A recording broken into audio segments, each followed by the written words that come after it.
again, I get, I'm repeating myself, but on that note, how have you grown in prison? How have you changed? What are the things that you've done? Because who you were is definitely not who you are. Exactly. Well, again, I liken it back to the anger and the loss of education that I had. When I first came into the system, I was told, "But man, if you get more than 20 years, man, you only do what you want to do," so when I first came in, it was easy for me to fall into the stereotypical prison lifestyle, But then once I started I got my GED when I was 25. And once I got my GED, I felt like a Rhodes Scholar, Right, facts. And so when I got that, I was like, oh snap, I felt a sense of accomplishment. That's the first sense of accomplishment I ever did. I started getting addicted to accomplishments, and I started actually going to other classes. It started out as just something to get out of the cell. I wasn't really going for the education. I just wanted to get out of the cell. So I started going for anger management, and I started going for thinking for a change, and these other programs that were offered just simply to get this sense of accomplishment, and it actually helped out a lot. It gave me a sense of self-esteem and a sense of accomplishment, and then later on, it actually started turning into things that I could use for employment. I was like, wow, these things actually help.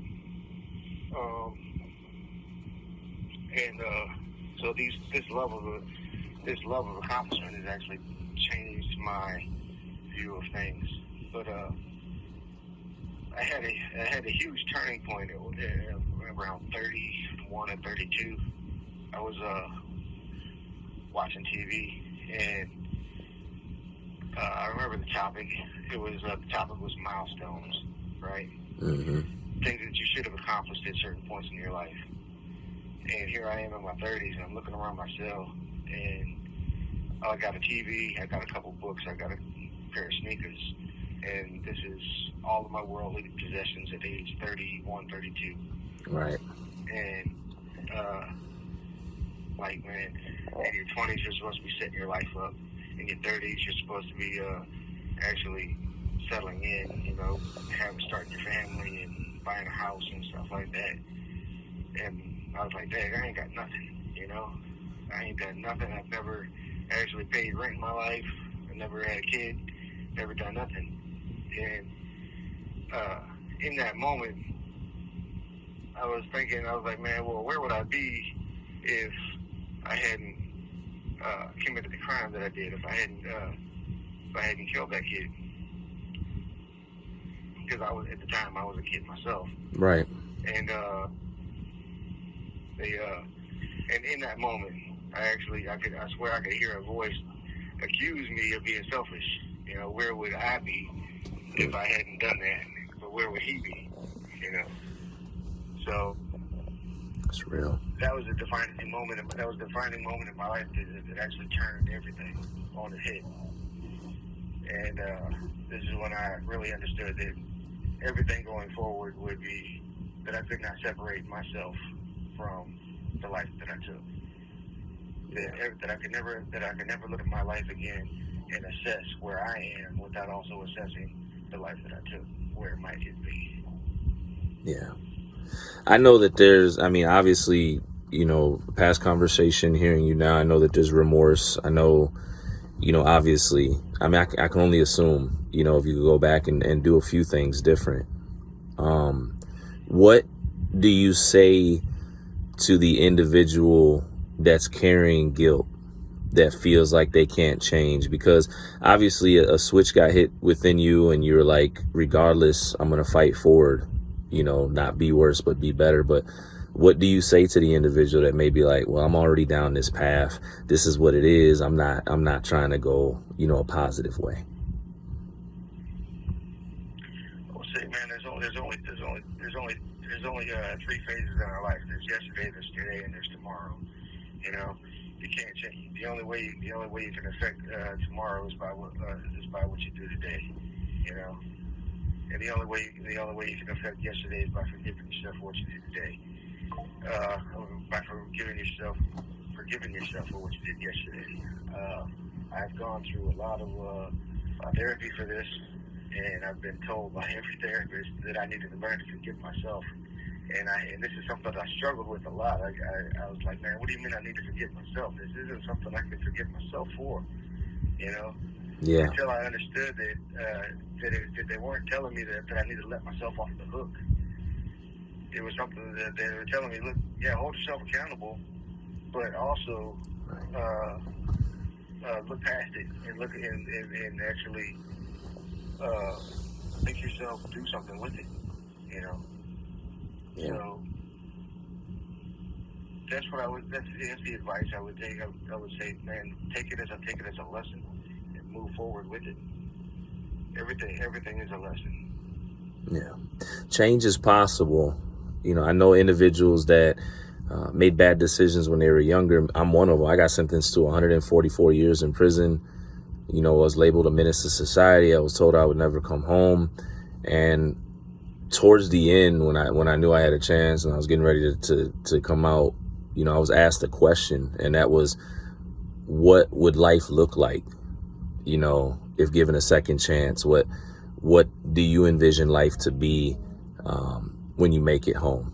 You know, because sometimes people wonder, well, what does an individual do, you know, when they come home after long-term confinement? I did 17.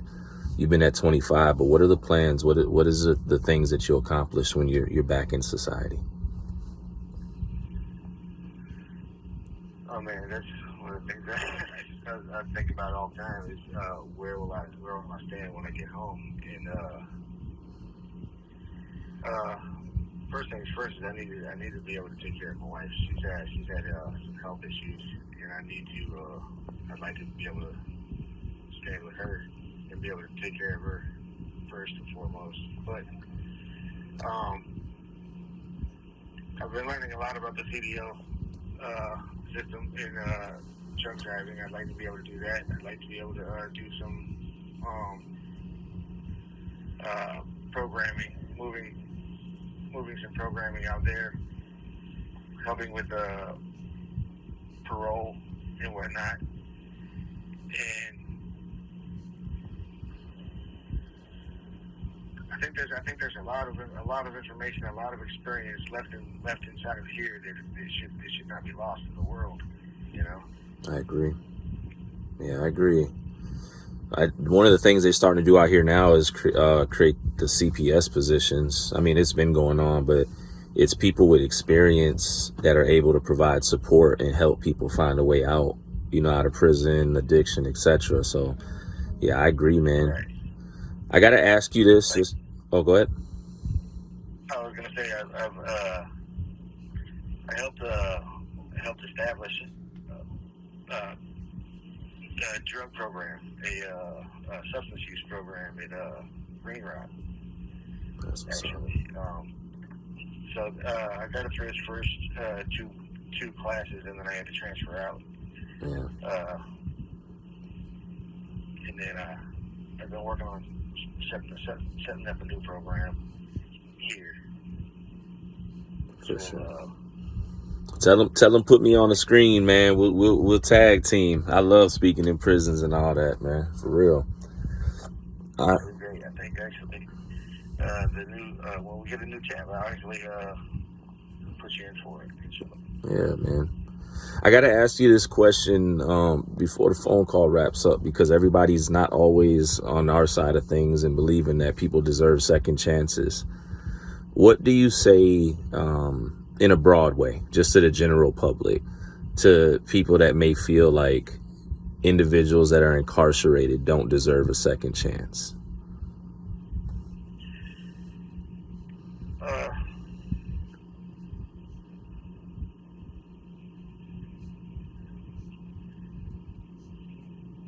There's a simple answer, and there's the simple answer is that nobody is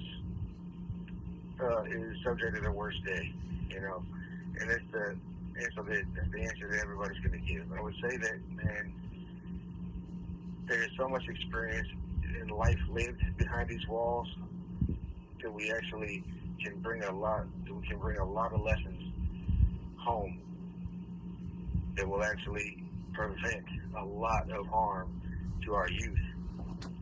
None of us who have served any time want to see another child walk through these doors as we did. That's real. It breaks our heart every single time we see somebody walk through the doors like we did, knowing the mess that they left out there. Yeah. Every time we see somebody coming through here, they don't, and they're still oblivious to what was left behind. Yeah. I think that's important. Yeah. When I walk into certain institutions as a CPS now, and I see those 18-year-old young men, sometimes 17 in adult, facilities, and my heart breaks. I was 19 when I got locked. You were younger, and there's this whole generation that's under attack.